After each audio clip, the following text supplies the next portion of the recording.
7강 교회론 소개합니다. 성경 말씀 디모데전서 3장 15절입니다. 만일 내가 지체하면 너로 하나님의 집에서 어떻게 행하여야 할 것을 알게 하려 함이니 이 집은 살아계신 하나님의 교회요 진리의 기둥과 터이니라.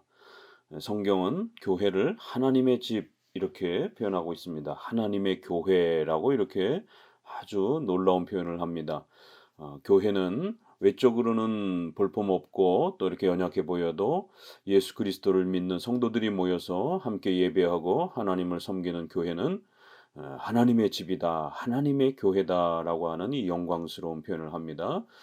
그렇기 때문에 우리는 교회가 어떠한 곳인지, 특별히 우리 성도들은 왜 유형 교회에 또 참여해서 한평생 동안 신앙생활을 하면서 예배하면서 또 그렇게 살아가야 하는지에 대한 교회론에 대한 중요성들을 함께 소개해 봅니다.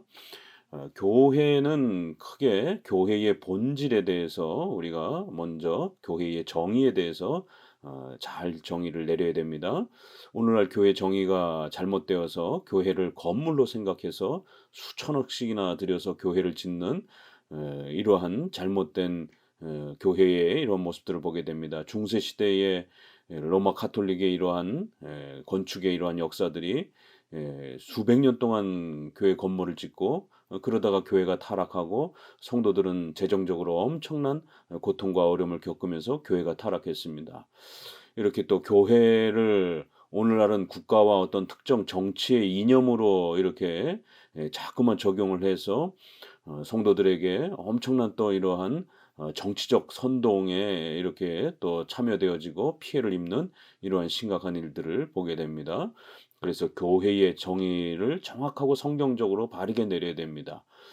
사도신경에서는 거룩한 공교회와 성도가 서로 교통하는 것과라고 이렇게 고백하면서 교회의 정의는 바로 하나님의 택한 성도들, 바로 백성들이다. 하나님께서 택하신 하나님의 백성들, 그리고 그 백성들이 이 땅에 모여서 예배하고 또 함께 일정한 조직과 질서를 갖추어서 교회로 모이는 바로 성도들의 모임이다라고 이렇게 표현합니다.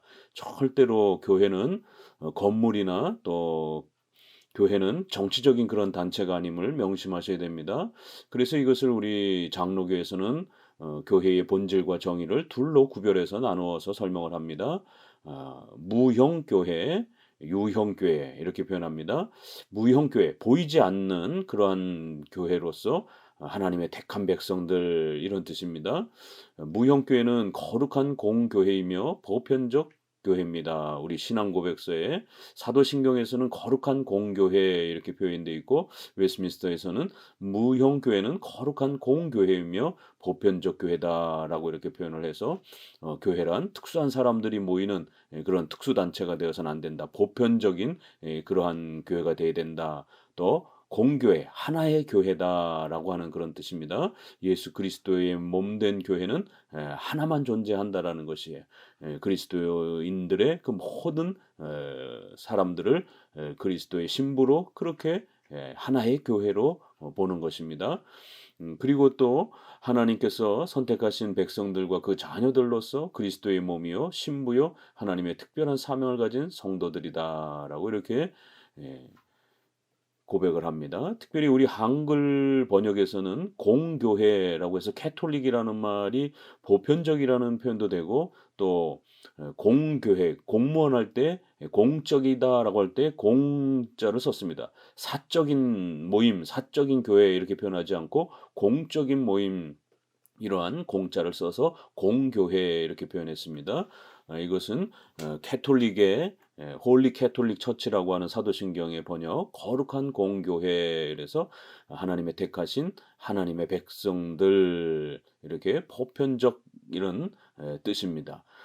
거기에 또 우리는 좀 더 공자라는 표현을 집어넣어서 하나님께서 특별히 선택하여 불러주신 하나님의 나라의 특별한 그러한 백성들 마치 공무원 할 때 공짜가 붙는 것처럼 하나님 앞에 특별하게 부름을 받고 하나님의 나라를 건설하기 위한 그러한 특별한 백성들 이런 뜻도 담깁니다. 그래서 공교회, 하나의 교회, 보편적 교회, 하나님 앞에 특별한 사명으로서 부름받은 택한 백성들 이러한 아주 중요한 예정론에 기초한 그러한 고백이 담겨 있습니다. 이제 이러한 교회가 일정한 공간에서 눈에 보이는 형태로 예배를 위해서 또 질서를 위해서 하나의 조직체를 갖추고 예배드리는 이러한 성도들의 모임을 유형교회, 보이는 교회 이렇게 표현합니다. 유형교회는 거룩한 공교회이며 보편적 교회이다. 역시 유형교회도 거룩한 또 보편적 교회, 하나 되는 그런 교회고 또 공교회다라고 이렇게 표현합니다. 유형교회나 무형교회나 이렇게 하나님의 택한 백성들이 모이는 성도들이 교회다. 그리고 그 성도들이 신앙 고백을 하고 예수님을 믿음으로 고백하는 신앙 고백을 하고 함께 모여서 세례도 받고 성찬도 행하며 또 이러한 예배를 드리고 교회 정치의 이러한 일정한 질서를 조직을 갖추는 바로 그러한 보편적 교회다. 그리고 모든 세상의 교회가 다 같이 모일 수 없기 때문에 일정한 교단 중심으로 이렇게 하나의 교회를 또 구성을 하는 것입니다. 그래서 유형교회도 반드시 하나의 교회로 있어야 되며 또 보편적 교회의 또 이런 모습이어야 하며 또 공적인 그러한 교회가 돼야 된다. 사적인 교회가 되면 안 된다. 이런 뜻입니다. 유형교회는 예수님을 믿는 신앙 고백을 한 성도들과 그 자녀들의 공동체로 외적인 예배 질서와 교회 정치 질서와 조직을 갖는다. 어, 이렇게 또 풀어서 설명할 수 있습니다. 자, 교회의 정의 꼭 기억하셔야 됩니다. 건물이 아니라 하나님의 백성들 그리고 그 백성들이 예배하기 모여서 함께 신앙 고백을 하고 예배드리며 또 일정한 직분과 조직과 질서를 갖추는 그러한 또 유형교회적 성질을 가지고 있는 것을 바로 교회의 본질이요 정의라고 말합니다.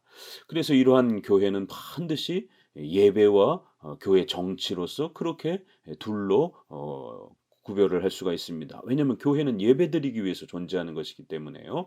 그리고 이 예배를 드리기 위해서는 또 반드시 일정한 질서와 또 여러 가지 또 이러한 직분이 필요한 것입니다. 그렇기 때문에 반드시 예배와 교회 정치가 교회론에 있어서 또 가장 중요한 배워야 되는 핵심 교리입니다.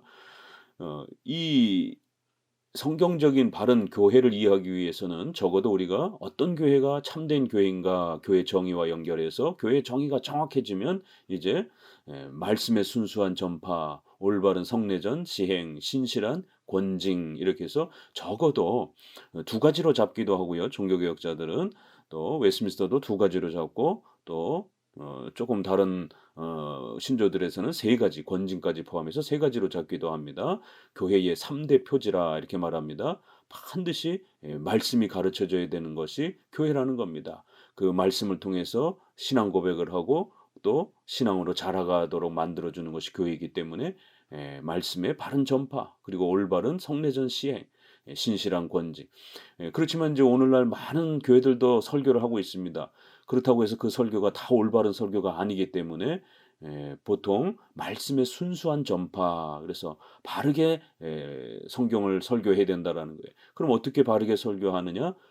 우리 사도신경에 고백한 이러한 7대 교리에 기초해서 그걸 벗어나지 않는 범위 내에서 반드시 우리 선조들이 2000년 동안 지켜왔던 이러한 성경의 핵심 교리를 벗어나지 않는 범위 내에서 설교할 때에 그것이 말씀의 순수한 전파가 해당이 된다는 겁니다.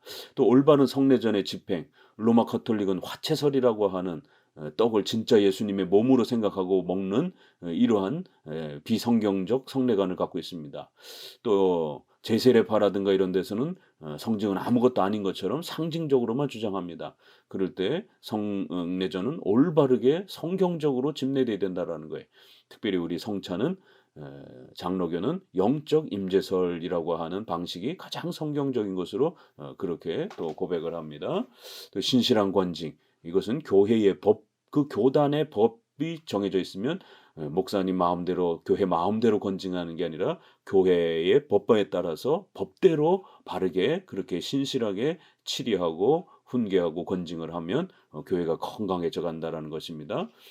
바로 이러한 놀라운 하나님의 은혜에 의해서 우리가 교회로 그렇게 함께 모여서 이러한 예배와 또 신앙을 또 성장하면서 배워가는 것입니다. 이 교회의 이러한 기능을 하나님께서는 은혜의 수단으로서 또 이렇게 구성해 주시기도 하셨습니다. 공적인 이러한 외적인 객관적인 은혜의 수단을 정해 주셔서 성도들이 교회로 모이게 하고 또 교회 안에서 신앙이 자라가도록 해 주신 겁니다. 그 공적인 은혜의 수단이란 바로 말씀, 설교를 말하는 것입니다. 그다음에 세례와 성찬을 말하는 성례, 그다음에 공적이고 사적인 기도. 그래서 교회 안에서 행하는 많은 일들도 중요하지만 말씀, 성례, 권징이 참된 교회의 표지인 것처럼 그 교회 안에 이제 은혜의 수단을 하나님이 세워 주셔서 이렇게 말씀, 성례, 기도라고 하는 또 은혜의 수단을 세워 주셔서 교회가 교회다울 수 있도록 그리고 또 교회가 건강하게 바르게 세워져 갈 수 있도록 이러한 질서를 세워 주셨다라는 것입니다.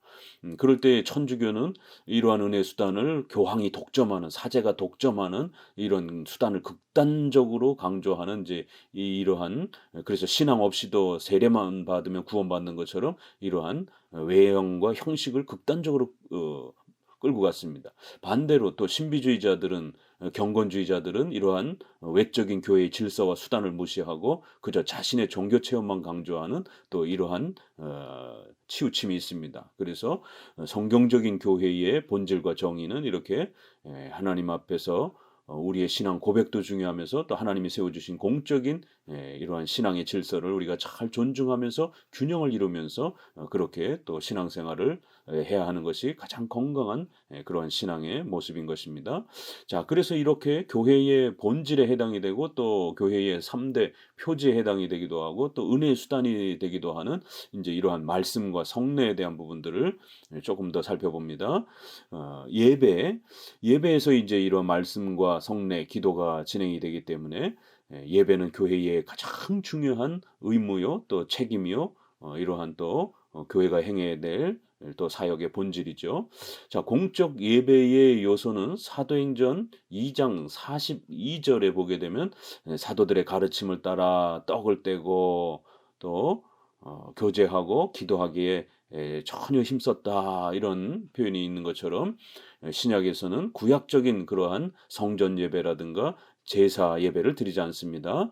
예수님이 오셔서 그 모든 것들을 중단하시고 이제 완성하시고 난 이후에는 예수님이 신약에 이제 본인이 스스로 세례를 받으시면서 세례가 구약의 할례를 대신하도록 그렇게 세워주셨습니다. 마태복음 28장 27절부터 마지막 절에도 너희가 나아가서 땅끝까지 이르러 내 증인이 되면서 그렇게 제자를 삼고 가르쳐 지키게 하고 세례를 주라라고 하는 이런 마지막 명령 말씀이 있는 것처럼 또 예수님이 십자가에 돌아가시기 전에 사도들과 함께 성찬을 행하면서 구약의 유월절을 이제 신약적인 형태로 그렇게 성찬의 형태로 바꿔 주셨습니다. 우리는 구약의 건물 성전이 더 이상 신약에는 없습니다. 구약의 성전에서 드렸던 제사, 절기, 예배가 더 이상 이 땅에 진행되지 않습니다. 신약 이후에는 이렇게 예수님이 세워주신 새로운 신앙의 질서들을 가지고 예배드리는 것입니다. 거기에 이제 우리가 예배 요소로서 사도신경을 고백하고요. 신앙 고백이 있고 또 찬송, 장로교는 시편 찬송을 즐겨 부릅니다. 지금 우리가 부르는 이러한 찬송은 장로교와 감리교가 통합 찬송가로 이렇게 만들었고 웨슬레의 동생인 찰스 웨슬레가 이런 복음송과 같은 그러한 형태로 찬송을 많이 만들고서는 지금과 같은 이런 찬송가가 흘러왔습니다. 그러나 2000년 동안 종교개혁 시대 때도 우리 장로교는 시편 찬송을 교회에 주신 찬송으로 그렇게 고백했고 그렇게 지켜왔습니다. 초대교회 시대 때도 또 종교개혁 시대 때도 칼빈도 스스로 시편을 번역해서 또 곡을 맞춰서 교회의 공적인 예배 찬송으로 이렇게 부르기도 했던 것입니다. 그런데 이제 그것이 1700년 넘어서 1800년 넘어서 감리교에서 이러한 일반 복음송의 형태의 찬송가 형태를 가지고 들어왔고 그래서 장로교의 시편 찬송이 점점 사라지게 된 것입니다. 그래서 우리가 개혁주의 교회 장로교회는 시편 찬송을 부르는 것이 또 이렇게 전통이기도 합니다. 그다음에 기도, 그다음에 설교. 설교는 일반 교회처럼 20분, 30분 이렇게 짧게 본문의 어떤 몇 구절만 소개하는 게 아니라 1장부터 차례대로 설교하는 우리 장로교는 강해 설교. 1장부터 마지막까지 하나도 빠짐없이 매주 순서대로 연속적으로 성경을 설명해 주는 강의 설교가 특징이고, 또 그다음에 사도신경과 웨스트민스터의 이러한 교리를 가르치는 교리 설교가 아주 중요한 특징입니다. 그리고는 이제 유형 교회를 또 함께 세워가야 하고, 또 성도들이 모여야 하기 때문에 또 모임의 공간이 필요하고, 또 목회자 교육자들의 또 이러한 사례비를 또 이렇게 준비하기 위해서, 유형교회를 유지하기 위해서 또 이런 재정이 필요합니다. 또 우리 자신의 신앙을 고백하는 그런 모습으로서 또 헌금에 또 이러한 부분들을 교회에서 또 예배 중에 사용하기도 합니다. 그래 11조 헌금이라든가 또 이런 감사 헌금들을 드리면서 그 헌금으로 하나님께 우리의 또 신앙 고백을 하기도 하고, 또 그 헌금을 모아서 이러한 예배 사역과 말씀 사역에 전념하는, 직업을 갖고 있지 않는 이런 목회자들을 또 돕고 섬기는 이러한 비용, 또 그다음에 건물을 유지 사용하는 또 이런 비용으로서 교회 재정이 필요한 것입니다. 그래서 신자가 된다라고 하는 것은 바로 이렇게 신앙 고백을 하는 것이며, 또 유형 교회로 들어와서 이러한 책임을 함께 짊어질 때에 이제 유형 교회의 교인이 되는 거고, 또 그러한 책임을 감당하겠다는 성도들에게 세례, 구원받았다라고 하는 공적인 이러한 표시가 되는 교회가 주는 이러한 또 세례를 그렇게 또 주는 것입니다. 또 주기도문, 축도 이런 부분들이 있고요. 또 교회력에 있어서 이러한 금식일이라든가 감사일을 또 특정한 날에 행할 수 있습니다. 세례, 성찬, 이런 부분들. 그러나 교회력을 우리 장로교는 로마 가톨릭처럼 너무 많이 사용하지는 않습니다. 로마 가톨릭은 1년 12달을 너무 지나친 무슨 특별 기념일로 그렇게 교회력을 너무 많이 사용합니다. 그러나 장로교는 이러한 교회력을 많이 사용하지 않는 것이 특징입니다. 주일을 중심으로 해서 이렇게 강조하기 때문에 교회력이 많지 않습니다. 예배의 그러한 성격을 우리가 좀 보면은요, 장로교 예배는 그렇기 때문에 교회력이 화려하지 않기 때문에 예배 순서는 단순하고, 그리고 그 예배가 단순하다 할지라도 아주 엄숙하고 하나님 앞에 경외감을 가지고 예배드리는 단순성과 엄숙성입니다. 요 두 개가 장로교의 예배 특징입니다. 그래서 로마 가톨릭처럼 무슨 순서가 너무 복잡하고 이렇지 않다라는 거예요. 오직 사도행전 2장 42절의 말씀을 따라 신약적인 그런 예배의 또 형식과 내용들을 간단하게 그렇게 신약에서 명령했기 때문에 그러한 질서를 따라갑니다. 또 그리고 오늘날 순복음교회처럼 신비주의 교회처럼 너무 시끄럽고 막 북을 쳐대고 막 이렇게 정신없이 막 이렇게 사람의 감정을 자극하는 이러한 형태가 아니라, 장로교는 신 앞에 나아가는 그러건 두렵고 떨림으로 예배드리는 것이기 때문에 아주 경건하고 험숙하게 예배드리는 것이, 그래서 찬송가도 막 빠르게 부르는 게 아니라 천천히 이렇게 종교 음악의 그러한 특징을 살려서 경외감을 가지고 이렇게 부르는 것이 특징입니다. 그래서 단순성과 엄숙성. 예배가 왜 이렇게 단순하고 엄숙해야 되느냐? 구약의 이러한 성전 제사와 예배를 보세요. 막 시끄럽고 이런 게 아닙니다. 아주 엄숙하게 제사장이 그렇게 짐승 제물을 드리는 것입니다. 하나님이 그렇게 명령하셨기 때문에 그렇습니다. 신약도 역시 예수님이 새롭게 예배 질서들을 세워주셨습니다. 예배는 우리 마음대로 막 만드는 게 아니라 성경이 가르치는 것만 우리가 그렇게 잘 찾아서 그것을 지켜가면서 예배드리는 겁니다. 이거를 예배의 규정적 원리라고 말합니다. 성경이 그렇게 규정했기 때문에 우리가 마음대로 함부로 우리가 좋아하는 거를 막 예배에다가, 예배 요소에다가 순서에다 집어넣어서는 안 되는 겁니다. 성경이 구약에는 제사 중심으로, 신약에는 이렇게 단순하고 엄숙한 형태로의 몇 가지 예배 요소들을 예수님이 우리에게 남겨주셨기 때문에 성경이 명령하는 요소를 우리는 잘 간직하는 겁니다. 제한적 원리, 규정적 원리, 이렇게 우리 장로교의 예배의 특징은 이렇게 성경을 해석합니다. 그러나 루터파와 경건주의는 예배를 허용적 원리로 그렇게 적용했습니다. 특별히 성경에서 뭐 이렇게 명하거나 가르치지 않는다라면 그냥 우리가 인간이 좋다라면 아무런 그런 요소들 예배 방법을 다 동원할 수 있다라고 이렇게 생각을 해서 이러한 교파들은 예배가 아주 다양한 형태로 진행이 됩니다. 어 허용적 원리, 자유 원리라 이렇게 표현을 합니다. 그래서 요즘에는 뭐 콘서트 같은 예배, 또 뭐 드라마식의 예배, 뭐 이런 뭐 열린 예배 뭐 이러면서 예배가 너무 이렇게 가벼운 이런 모습들을 보게 됩니다. 그러나 우리 장로교는 구약과 신약을 따라 엄숙하게 하나님 앞에서 신을 예배하고 섬기는 그러한 예배의 이러한 성격을 가르쳐 왔던 것입니다. 이런 부분들이 차이가 있는 것을 기억하셔야 되고요. 또 어떤 예배의 종류들이 있는가? 예배의 종류와 관련해서 우리가 함께 좀 더 보면은요. 예배의 종류에는 주일 성수를 가장 중심으로 우리 장로교 예배는 이렇게 주일 성수를 하나님 앞에 또 이렇게 지켜갑니다.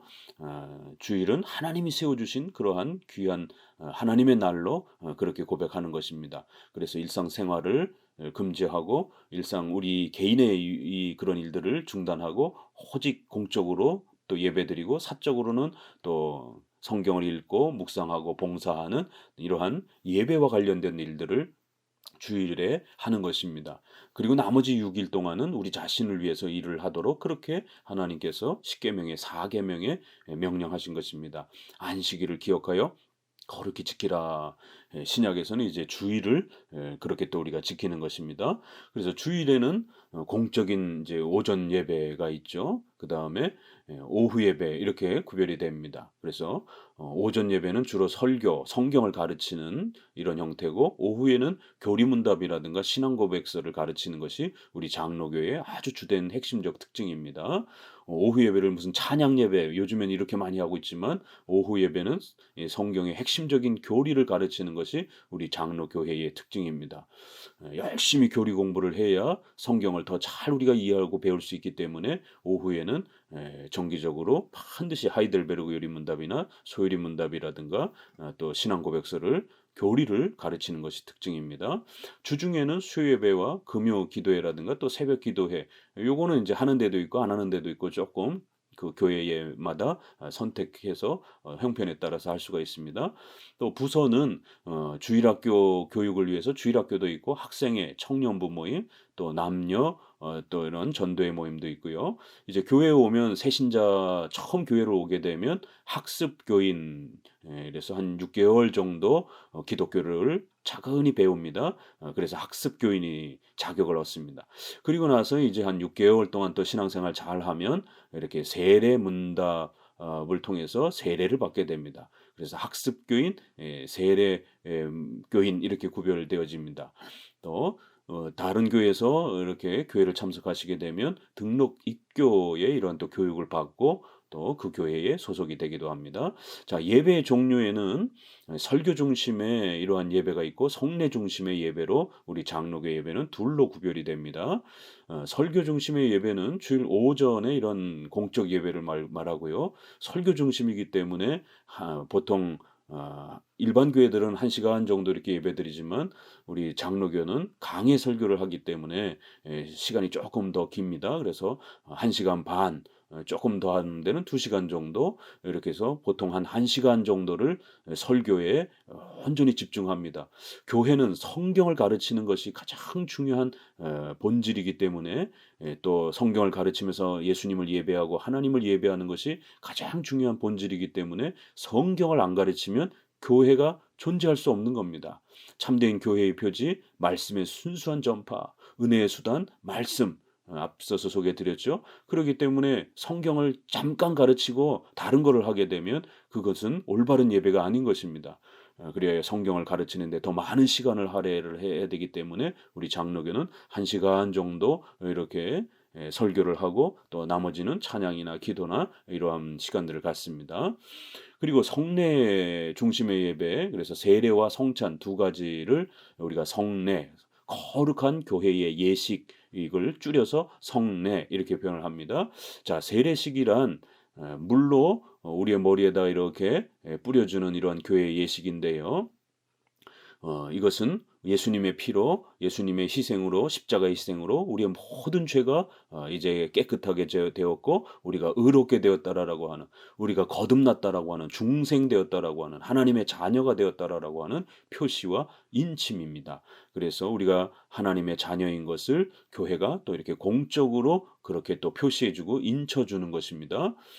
적어도 여러분들이 세례를 받았다라면 여러분은 하나님의 자녀요, 백성이라고 하는 자신감을 갖고 또 그렇게 살아가는 것입니다.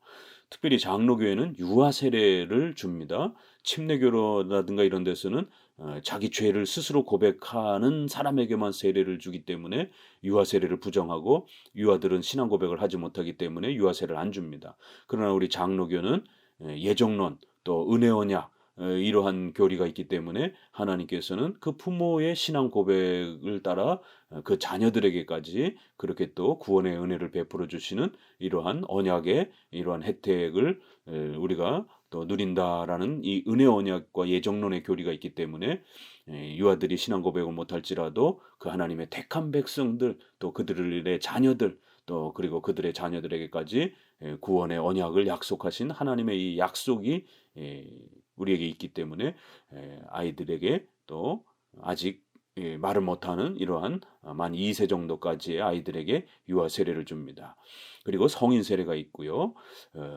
세례는 물을 사용해서 이렇게 머리에 뿌려주는 그러한 형태의 예식을 행합니다. 평생에 단 한 번만 받는 겁니다. 내가 죄사함 받고 예수님을 믿음으로 거듭나고 새로워졌다라고 하는, 신자가 됐다라고 하는 표시이기 때문에 단 한 번만 받는 겁니다.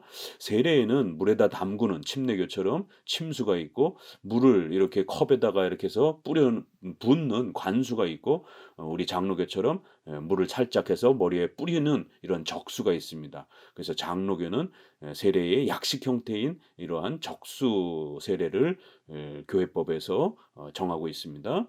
성찬은 세례식은 구원받은 것에 대한 표시지만 성찬은 우리가 성화, 더욱 믿음으로 자라가는 성장의 표시입니다. 세례는 구원받은 것에 대한 표시이기 때문에 평생에 단 한 번만 행합니다. 그러나 성찬식은 우리가 성장하고 자라가는 성화의 표시이기 때문에 자주 합니다. 은혜 언약, 우리는 하나님의 자녀이고 하나님은 우리의 아버지가 되시겠다라고 약속해 주신, 우리를 구원해 주시겠다라고 하는 이 은혜 언약의 또 표시와 인침인 것입니다. 보증인 겁니다. 세례받은 자가 참여할 수 있고요.